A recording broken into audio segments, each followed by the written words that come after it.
Today's debate took a dramatic turn as members of Donald Trump's own party began raising serious questions about his recent decisions.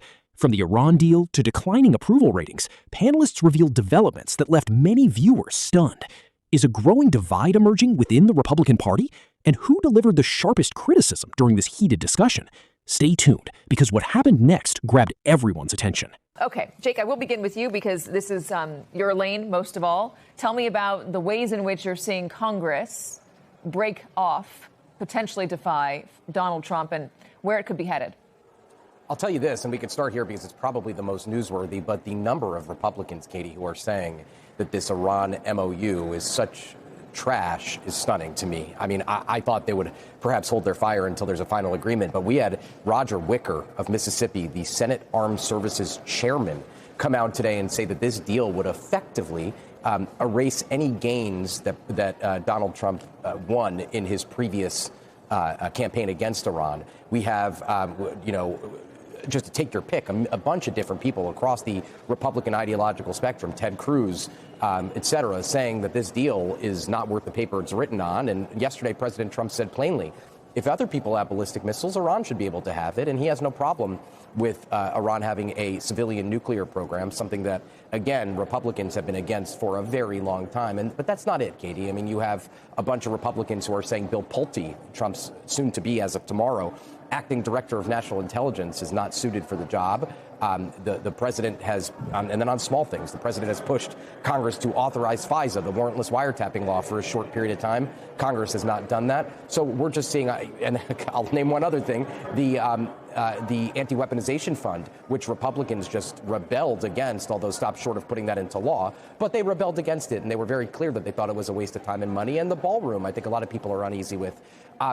You'd find almost an easier time finding things that they're against the president on than they're for. They're resisting his calls to blow up the filibuster, to change the blue slip rules that allow judges and attorney generals, or allow home state senators to block judges and U.S. attorneys in states. So, Katie, it's quite remarkable, but it's not remarkable when you think of it this way. This is a president at 39%, and the midterms 140-something days away.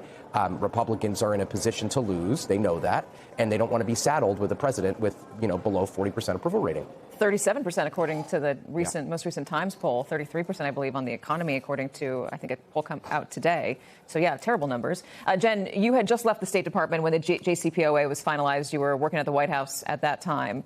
It is remarkable to think about what happened then, the work that was put in to get that over the finish line, the way in which Republicans, some Democrats, but Republicans and Donald Trump trashed it. Donald Trump came into office, ripped it up, then went to war with Iran, bombed it, and is now back to potentially renegotiating very similar terms to the JCPOA. Well, we don't even know that it's very similar terms, Katie. I mean, right now we know very little. There's been a 2-page memorandum of understanding that's very minimal. And I just want to remind people watching right now, the JCPOA was negotiated over a series of several years. There were dozens, if not hundreds, of experts within the federal government working to negotiate that. Before the JCPOA, there was a temporary agreement among the P5+1. So that includes Russia, that includes China, that includes the EU. And right now what we know is two pages of a memorandum that hasn't addressed the core issues. We should all hope, of course, that this brings a permanent end to the war and this brings about an agreement. But yes, we don't even know that. So right now we're back behind where we started and back behind the point when Donald Trump ripped up the plan 10 years ago. Jen, you're in Chicago right now. You're there for the opening of the center. Just speak to the whiplash, the zig and the zag that the president was talking about post Donald Trump's win, and I guess what it means to be at the center today with President Obama and Michelle Obama trying to look forward, remind Americans that it's worth getting involved. And especially at the same time, Donald Trump overseas signing an agreement to look for an agreement with Iran that maybe is as good as the JCPOA, maybe. What is that like? It must be a very weird experience. Well, it's basically the agreement is nothing at this point. So we don't know that it's going to be anywhere near the JCPOA. But in terms of being here, look, this has been an incredibly joyful, incredibly love-filled. It's been a party, basically. I know that people who have been watching the coverage of it and been watching people's speeches.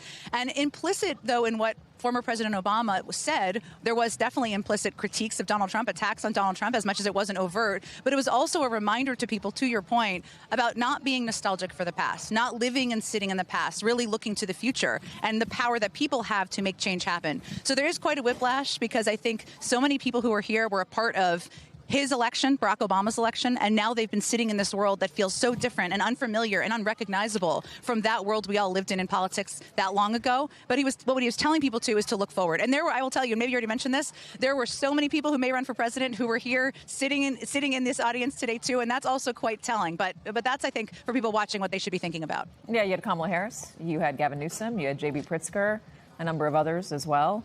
Sarah Fitzpatrick, President Obama talked a lot about we. The center focuses on we. Donald Trump talks a lot about I. I alone can fix it. He's surrounded himself with people who support that version of presidential rule. It's all up to him. Defer to him. Say yes to him. Make him feel good about anything that he might want. You've done a lot of reporting regarding how that's panning out and the frustration that it is inspiring. Explain. Look, I think that traditionally this president and this White House has viewed the way that they do business as a one-way street, that orders come from the White House and the rest of government, it's their job to figure it out. But I think we are seeing in this moment, around the Iran war, around a couple of these other, the weaponization fund, et cetera, we're finally seeing the disconnect between what Republicans have been saying in Congress behind the scenes and what they are willing to say in public. And we're now seeing that delta shorten, because Republicans are so frustrated that they are left essentially having to account for these policies that they weren't involved in, that they did not authorize, and that they, quite frankly, believe to be really problematic from a military perspective as well as from a political perspective in selling this to voters a couple months away. So I do think that we are finally seeing for the American public what has only been happening behind closed doors, which is a lot of anger and frustration. And I think, too, we're also seeing what happens when you have we talk so much about, I cover national security in the Justice Department. These institutions are built on expertise, that you have people who are thinking about downside risk, who are thinking about scenarios, who are thinking about bringing in all of the information that is changing on a minute-to-minute basis and bringing that into your planning. But when that infrastructure is purged, essentially, and when views of dissent, even not outright, but just questioning or thinking of a new idea, are viewed as not being in alignment with the president and not being loyal to the president, you see these things move forward at such a rapid pace without the rest of the party or the rest of the Congress behind them. And so I think we're seeing a lot of situations that are of their own making that are putting this White House in a very, very difficult position, because ultimately they do have Congress to answer to. Yeah, and why this is happening now? I mean, I think Republicans, advisors, everybody around Donald Trump or the party would be able to, as they have done, swallow a lot more if Donald Trump's approval ratings, his popularity was as high as it has historically been. Yes, he's still very powerful, Molly, in the primaries. We've seen that. But when you look at the overall numbers, they are not good. I mean, we talked about it at the top. 37% overall approval, according to the Times. 33, it's around there, on the economy. That enables a lot of this dissent that might otherwise be, shoved under the rug. Yeah, I think it's also the sheer self-inflicted nature of this. Remember, when Donald Trump went into Iran, he could never articulate why. And in fact, there are a number of reasons. We've heard every reason from Marco Rubio saying that Netanyahu had told him to Trump saying it was nukes, it was missiles, it was this, it was that. And so that was just this was just an injury that he inflicted on his own administration. And gas prices went up, as everyone said they would. And even it reminds me of all of the beautification projects in D.C. Remember, Trump made this whole thing about this reflecting pool. $14 million later, it has the largest algae bloom going. These are just Trump could have just been president and not done all this foreign adventuring, and gas prices wouldn't have gone up and polling wouldn't have gone down. Trump has done a lot of things that Democrats don't like that are, problematic in any number of reasons, but he managed to do things that also just alienated Republican voters, like the gas prices. And, this is a president who ran on two things: ending foreign wars and bringing down the price of